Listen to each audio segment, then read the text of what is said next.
Ilang hinog na rito. Pagbalik ko sa loob ng sasakyan, pinagsaluhan naming dalawa to hanggang sa mapunan yung gutom namin. Hapon na, pero hindi pa rin humuhupa yung ulan. Kinakabahan lang ako dahil pasapit na yung gabi. Hindi ko kasi alam kung anong meron dito sa lugar na to. Ilang saglit lang, hindi ko namamalayan na nakatulog na pala yung bata sa likuran ng upuan. Hanggang sa sumapit na ang gabi, medyo tumila na yung ulan nito.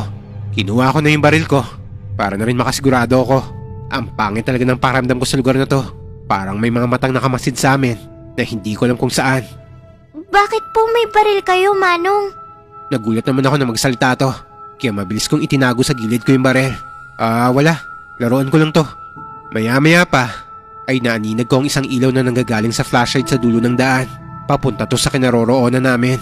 Natuwa naman ako nito dahil may mahihingan na kami ng tulong. Ayos, may tao. Tamang-tama.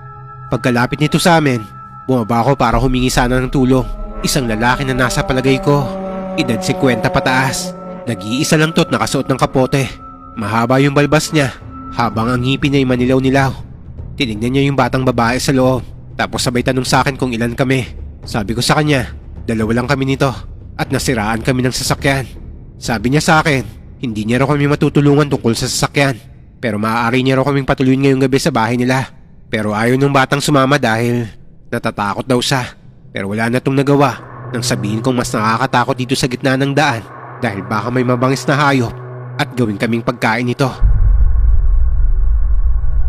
Habang papunta kami sa bahay ng lalaki, mahigpit naman yung kapit ng bata sa braso ko. Sabi ko sa kanya, kumalma lang siya. Pero sa totoo lang, nakakatakot talaga tignan yung lalaki. Wala siyang imik habang naglalakad. Mga tunog ng tubig lang sa daan ang maririnig namin sa tuwing hahakbang kami. Nakabuntot lang kami sa kanya nito. Manong, anong lugar po ba to? Bigla tong tumigil, kaya nagulat kami ng bata. Mga ilang segundo rin to bago lumingon sa amin. Madilim pa pero nakikita ko na bagya yung mukha nito dahil sa refleksyon ng flashlight na hawak niya. Wala siyang imik habang tinitignan ako. Naisip ko tuloy kung may nasabi ba ako masama sa kanya hanggang sa tumawa to ng napakalakas. Na parang may nakakatawang bagay itong nalaman. Tapos bigla siyang tumigil at nagsalita. Pumunta-punta kayo rito tapos hindi nyo alam kung nasaan kayo? Sana makauwi pa kayo. Ano po? Wala. Tayo na. Tumalikod to sa amin at saka nag-umpisa ulit maglakad. Dito na halos hindi humahakbang yung mga paa ko.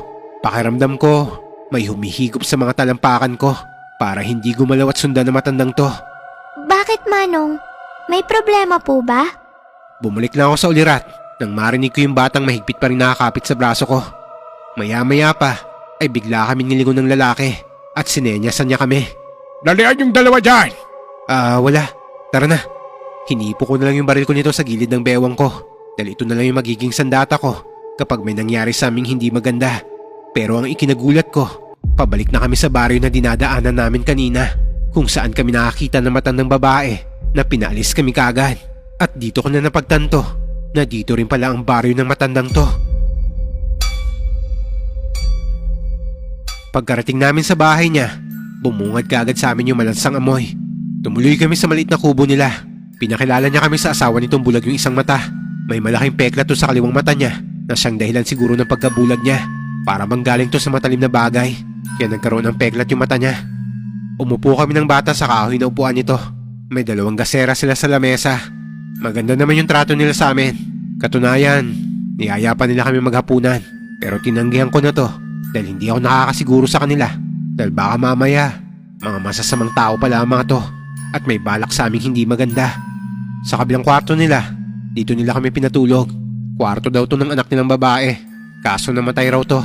Hindi ko alam pero kinukutuban ako sa kanila. Pakiramdam ko, mga aswang ang mga to. Lalo na't panay tingin ng mag-asawa sa batang kasama ko. Maya-maya pa, nagpaalam na ako sa kanila para makapagpahinga na kami. Sinigurado kong sarado ang lahat ng bintana at pinto sa kwarto. Sumilip pa ako nito sa maliit na butas. Nakikita ko yung mga bahay na katabi nito. Ang kaninang walang katao-tao sa lugar, biglang nagkaroon. Halos lahat ng tao sa bawat bahay ay nagsisimula ng magsilabasan. At kakaiba ang mga ikinikilos nila. Napansin ko rin na lumabas yung mag-asawang kasama namin sa bahay. Buisit, mga kulto yata tong mga to . Nagpaalam ako saglit sa bata para bumaba at para alamin kung anong nangyayari sa labas. Sabi ko sa kanya, babalik agad ako at huwag siyang lalabas at huwag siyang gagawa ng ingay. Pumayag naman to. Lalabas na sana ako ng pinto ng bahay nang may dumaan na iilang tao. May kung anong bagay silang hawak habang nilalantakan to. Para tong mga lamang loob. Pero hindi lang ako sigurado kung sa hayop pa to o sa tao. May narinig pa ako sa kanila na kailangan nilang makarami mamaya. Dahil bukas ng gabi raw, darating ang kanilang pinuno. Dito ko na kinuha ang pagkakataon para tumakas sa lugar na to. Pabalik na sana ako ng kwarto nang makasalubong ko yung bata. Manong, may sumisilip-silip sa dingding kaya bumaba ako rito. Tara na, umalis na tayo rito. Oh, Mabilis kong hinawakan yung kamay niya at dumaan kami sa likod ng bahay kung saan may pinto ang kusina nila. Wala namang tao rito kaya malaya kami nakatakbo papunta sa may gubat. Medyo mabagal lang ang takbo namin dahil basa yung lupa at maputik. At isa pa, hindi sanay yung bata sa ganitong daan na takbuhan. Dito na ako nagpasya para ikarga siya sa likuran ko. ganito rin po ba kayo